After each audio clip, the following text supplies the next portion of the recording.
Baik, Bismillahirrahmanirrahim. Assalamualaikum warahmatullahi wabarakatuh.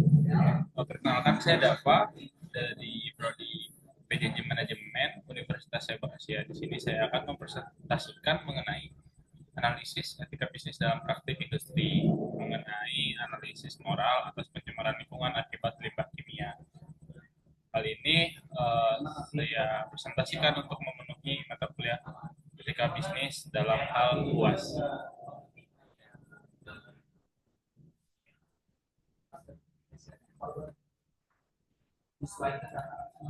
Terbelakang dewasa kini di tengah derasnya laju industri industri di Indonesia, tantangan semakin mencolok adalah dampak lingkungan yang ditimbulkan oleh aktivitas industri, khususnya dalam hal pembangunan limbah berbahaya.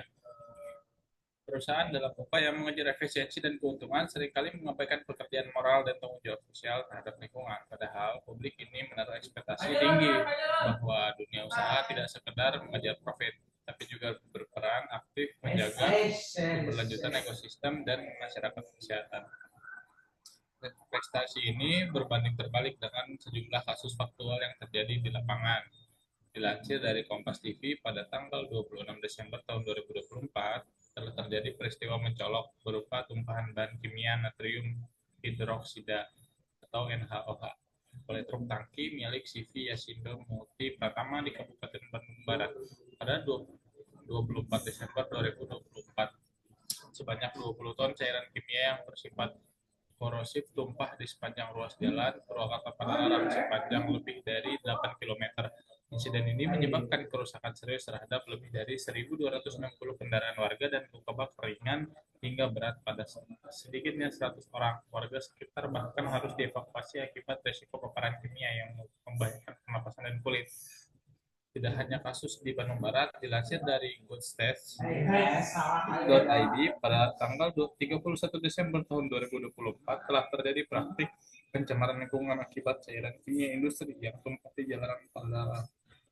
Dan dalam hal ini, tidak hanya manusia yang menjadi korban, akan tetapi lingkungan juga merasakan dampaknya. Kondisi-kondisi ini mencerminkan ketimpangan besar antara tanggung jawab korporasi secara moral dan praktik bisnis aktual. Hal ini memperjelas pentingnya pembahasan etika bisnis dalam praktik industri, terutama dalam isu-isu lingkungan yang berdampak luas terhadap masyarakat, konsumen, dan keberlanjutan sumber daya alam. Untuk itu, dalam esai ini akan dibahas lebih dalam mengenai teori etika bisnis, seperti deontologi, utilitarisme, dan etika keutamaan yang dapat digunakan untuk menganalisis kasus-kasus tersebut. Fokus akan diberikan pada bagaimana perusahaan seharusnya menyeimbangkan kepentingan ekonomis dan moralitas dalam menjalankan kegiatan bisnis. Pertama, kajian teori etika bisnis dalam merespon tantangan etis dalam dunia industri, khususnya pada praktik pembuangan limbah berbahaya ke lingkungan. Pendekatan teoritis dalam etika bisnis menjadi landasan penting. Etika bisnis bukan sekedar alat untuk menilai benar atau salah, melainkan sarana untuk mengembangkan kesadaran moral dan mempertanggungjawabkan korporasi terhadap publik dan lingkungan. Tiga teori utama yang relevan untuk menganalisis kasus pencemaran lingkungan akibat industri adalah utilitarianisme, deontologi, dan etika keutamaan. Yang pertama, etika utilitarianisme menilai suatu tindakan sebagai benar jika membawa manfaat terbesar bagi jumlah orang terbanyak.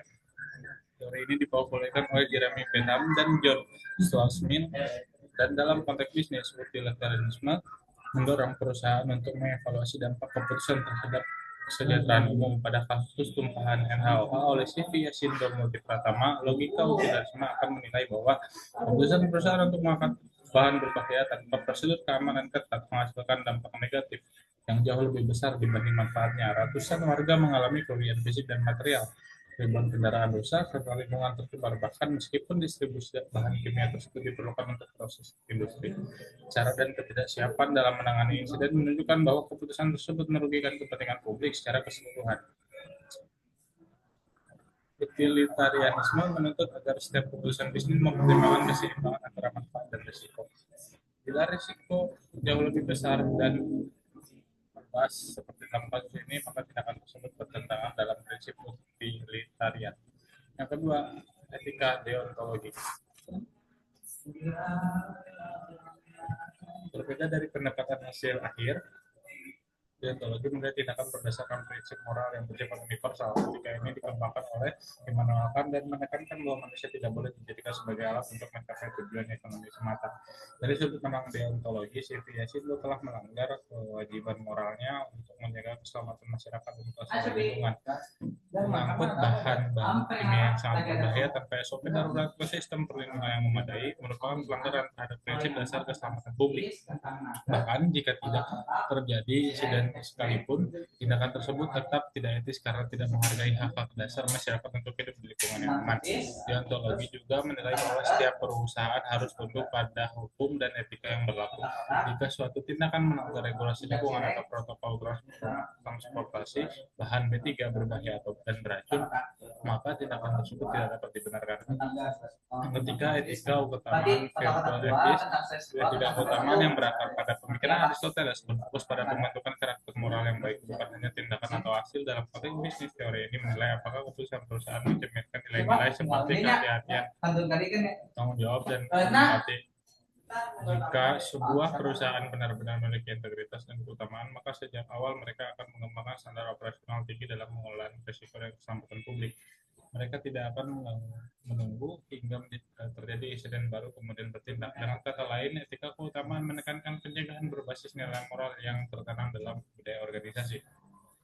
Tindakan Sipia Sindo dalam insiden tumpahan NaOA menunjukkan kelemahan dalam nilai-nilai ini. Tidak hanya lalai dalam pengamanan, mereka juga dinilai lambat dalam menyampaikan informasi dan mengambil tindakan penanggulangan. Ini menandakan absennya kebajikan organisasi dalam memperhatikan kesejahteraan publik. Berikutnya mengenai dampak isu lingkungan terhadap bisnis, konsumen, dan masyarakat. Dampak terhadap bisnis dan reputasi perusahaan dalam dunia usaha semakin menekankan pada good corporate governance. Isu lingkungan memiliki efek langsung terhadap citra dan keberlanjutan operasional perusahaan. Insiden tumpah bahan kimia oleh PT Yasindo sebagaimana dalam menurut Kompas tidak hanya menyebabkan kerugian material berupa ganti rugi atas kendaraan dan korban luka, tapi juga merusak reputasi perusahaan secara luas. Dalam jangka pendek, kerugian finansial terjadi karena perusahaan harus menanggung biaya tanggung darurat, kompensasi, serta denda lingkungan jika terbukti lalai secara hukum. Jangka menengah hingga panjang, perusahaan berisiko kehilangan kepercayaan dari mitra usaha, investor, dan bahkan pemerintah daerah. Dunia bisnis saat ini sangat responsif terhadap citra korporat. Reputasi yang buruk dapat mengakibatkan penurunan penjualan, pembatalan kontrak, hingga kesulitan memperoleh izin ekspansi. Lebih jauh, efek domino bisa terjadi jika perusahaan tidak segera melakukan perbaikan. Ketidakjelasan prosedur pengolahan bahan B3 akan menimbulkan ketidakpastian hukum yang berdampak pada keberlanjutan operasi. Hal ini dapat menjauhkan investor yang semakin hari menuntut transparansi dan akuntabilitas dalam investasi berkelanjutan. 3. Dampak terhadap konsumen. 2. Konsumen modern kini tidak hanya mempertimbangkan harga dan kualitas, tapi juga aspek moral dan etika dari produk yang mereka beli. Brand loyalty mulai bergeser menjadi value loyalty. Kesetiaan nilai dan prinsip menjadi poin yang dijunjung perusahaan. Kasus penjualan lingkungan seperti yang dilakukan CP Yasindo menjadi presiden buruk bagi konsumen. Mereka akan mulai mempertanyakan apakah produk ini berasal dari perusahaan yang peduli pada lingkungan. Apakah saja secara tidak langsung mendukung pencemaran jika terus menggunakan jasa atau produk mereka. Konsumen yang semakin kritis akan beralih pada produk yang dianggap lebih ramah lingkungan dan etis. Fenomena ini selaras dengan tren global, di mana 73% konsumen generasi zilenial dan milenial menyatakan bahwa mereka akan meninggalkan brand yang merusak lingkungan. Dengan demikian, dampak pencemaran lingkungan dapat menyebabkan hilangnya kepercayaan pelanggan, bahkan jika produk yang dijual memiliki kualitas yang baik. 3. Dampak terhadap masyarakat dan lingkungan. Dampak paling nyata dari praktik industrialisasi tidak etis adalah penderitaan masyarakat dan kerusakan lingkungan. Pada kasus CV Yasindo, setidaknya 100 warga mengalami luka bakar akibat kontak langsung dengan cairan kimia. Lebih dari 1.260 kendaraan warga rusak dan aktivitas ekonomi serta mobilitas masyarakat terganggu.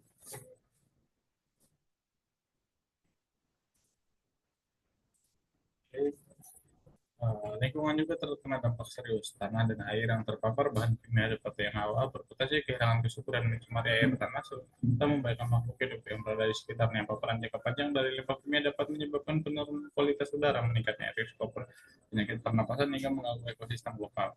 Kerusakan seperti ini bukan hanya permasalahan saat ini, tapi akan diwariskan ke generasi selanjutnya.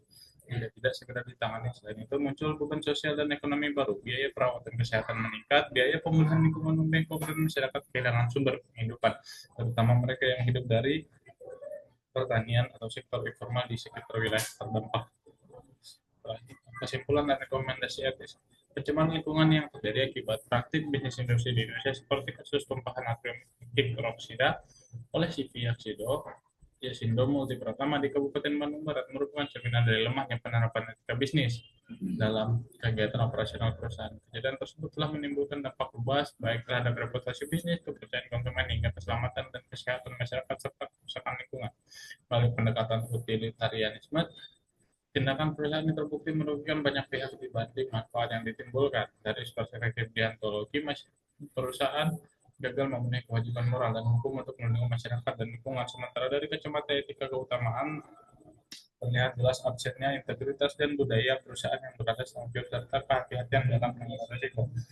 Perusahaan yang mengabaikan prinsip etika bisnis tidak hanya menghadapi sanksi hukum, tetapi juga mengalami kerugian reputasi yang berdampak pada hilangnya pelanggan, kemitraan strategis, dan dukungan dari masyarakat. Ketika publik semakin kritis terhadap isu keberlanjutan, perusahaan tidak bisa lagi sekedar menjalankan tanggung jawab sosial perusahaan atau CSR secara formalitas. Praktik etis harus menjadi inti dari budaya organisasi. Rekomendasi solusi berbasis etika bisnis.